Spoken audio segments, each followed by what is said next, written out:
Selamat datang pada channel kami, Mas Heri Sartiga. Subscribe, like, komen dan share. Kontribusi kami kepada bangsa Indonesia. Assalamualaikum warahmatullahi wabarakatuh.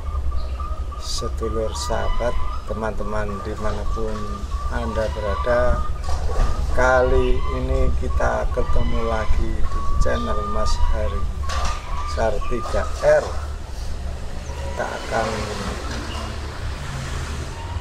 menyampaikan pesan atau kita bercerita juga bisa, sebagai hiburan, sebagai pengetahuan, untuk menambah ya mungkin wawasan, untuk membandingkan juga bisa, untuk ya terserah apa yang Anda tangkap tentang apa yang saya ucapkan. Oke, sebelum lebih lanjut, yang baru masuk ke channel ini mungkin bisa subscribe dulu, like atau komen. Nanti komennya setelah kita menyampaikan pesan ini, untuk menyimpulkan, mungkin untuk menanyakan hal tersebut yang apa saya ucapkan. Oke, kita kali ini akan mengambil judul nasab Putri Aryani yang sekarang sedang viral. Seorang penyanyi mendunia lebih dari 30 negara yang asalnya dari Indonesia. Kenapa begitu? Ya, sudah tahu sendiri Anda tentang Putri Aryani. Dia mempunyai satu keterbatasan, tapi keterbatasan tersebut tidak dipungkiri. Ada satu kelebihan tentang suaranya ketika menyanyikan lagu-lagu. Semua orang yang mendengar terenyuh, terbawa oleh alunan suara dan syair-syair yang dibawakan dari lagu-lagu atau sholawat yang dibawakannya. Oke, kita lebih lanjut. Kenapa kita mengambil nasab Putri Aryani dan nasib pemulung sampah? Ya, dua hal tersebut. Yang pertama, nasab Putri Aryani, kita tidak akan mengambil nasab tentang asal usul keluarganya, tapi yang jelas nasab tentang skill. Jadi setiap manusia diciptakan oleh Allah Subhanahu wa Ta'ala dari sejak lahir sudah dibekali, yaitu bakat dasar. Nah, setiap orang itu tidak sama bakat dasarnya. Ada yang pandai menyanyi, ada yang pandai berpidato, ada yang otaknya cerdas, ada yang tangannya terampil, ada yang apalagi ya macam-macam. Itulah yang namanya bakat dasar. Setiap manusia dibekali sejak lahir, yaitu bakat dasar. Ketika Putri Aryani mempunyai suatu kekurangan dalam hal fisik, tapi Putri Aryani dibekali dari dasar itu dengan suara yang luar biasa. Akan tetapi ketika di lingkungannya, keluarganya tidak memahami apa yang dipunyai oleh, katakanlah tadi ini sebagai contoh Putri Aryani, bahwa dia mempunyai suatu bakat dasar, suara yang bagus, juga termasuk kategori cerdas. Karena apa? Bisa berbahasa Inggris dengan lancar. Lah kita yang normal-normal, tidak mempunyai fisik yang cacat, ternyata tidak bisa mempunyai kemampuan seperti Putri Aryani tersebut. Artinya bakat dasar harus seimbang dengan lingkungannya yang mendukung, sehingga nanti akan bisa maksimal. Ya mungkin di luar sana katanya ada yang cuap-cuap tentang katanya netizen Indonesia tidak menghargai hasil dari anak bangsa. Ya itu saya nggak akan menilai hal tersebut. Jadi ini akan menyampaikan sebuah hal nasab tentang skill. Jadi nasab skill sudah dipunyai setiap orang sejak lahir. Nah, banyak bagaimana cara mengunggah apa bahasanya, istilahnya begini, bagaimana mengasah bakat dasar, mencari bakat dasar yang telah kita punyai sejak lahir.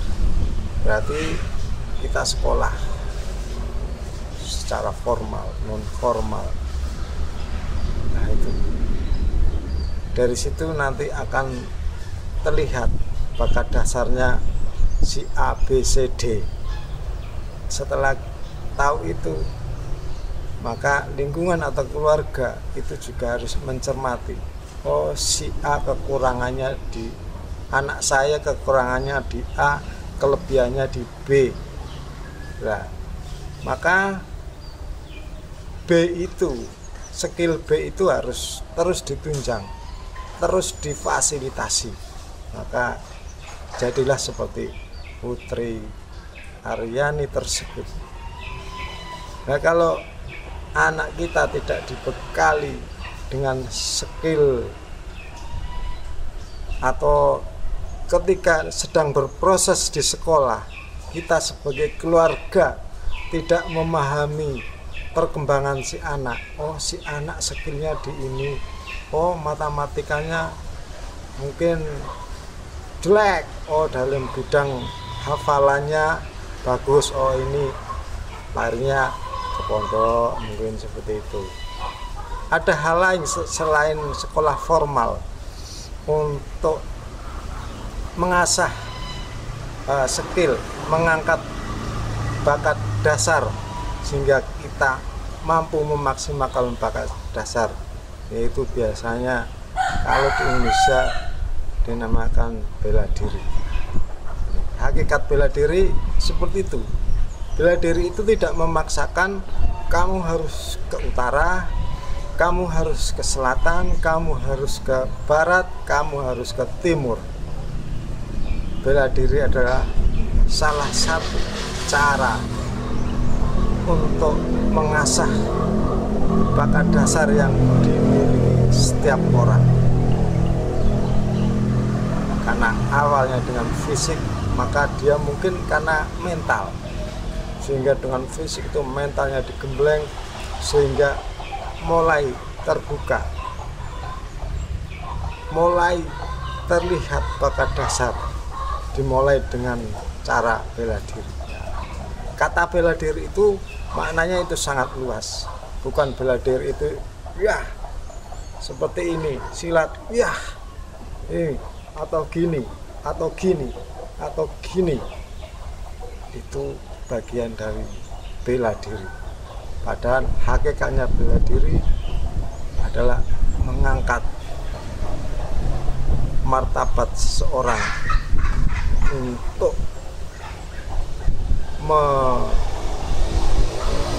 menyimpulkan, juga bisa untuk membuka bakat dasar yang telah dipunyai sejak lahir.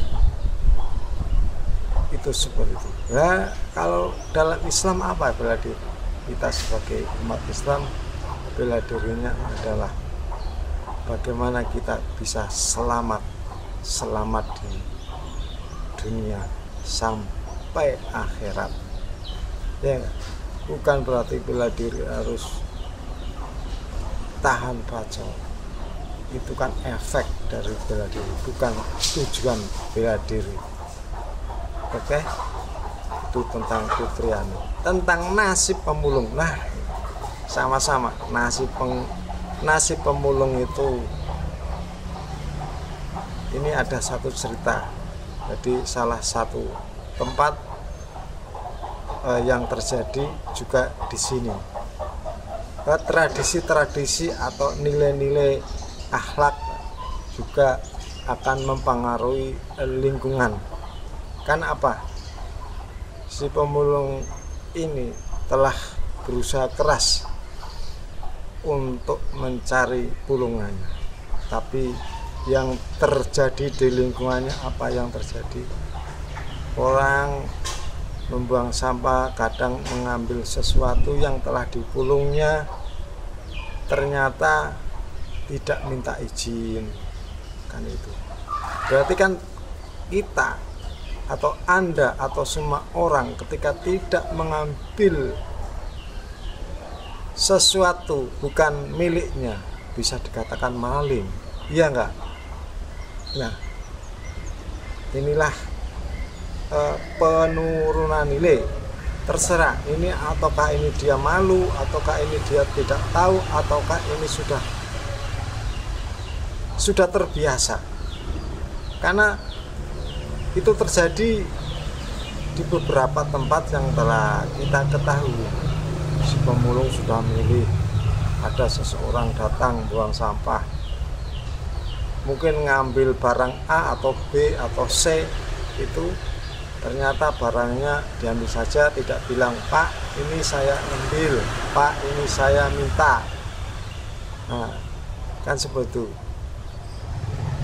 Itulah jadi nilai-nilai memanusiakan manusia. Jadi seperti itu. Mungkin ini satu PR karena apa? Ini namanya degradasi nilai mungkin dalam ilmu akademis. Coba, apa benar ini namanya degradasi nilai, penurunan nilai? Harusnya minta izin sama yang mulung tapi tidak minta izin, akhirnya kan gelo. Kenapa? Tidak menghargai tetesan keringat yang telah menetes ke bumi dengan susah payah. Belum si pemulung itu dia dalam suatu kesulitan apa? Sekarang yang terjadi, katakanlah harga pulungannya itu turun gratis. Untuk membeli satu beras saja harus menjual 10 kilogram sampah atau kertas yang pilihannya kertas dompet, bayang. Padahal itu kalau 10 kilogram itu sekitar 2 karung, bayang. Betapa kasihannya kalau kita tidak bisa memanusiakan manusia sehingga tidak mengecewakan si pemulung tersebut. Jadi kesimpulannya satu, tentang nasab skill.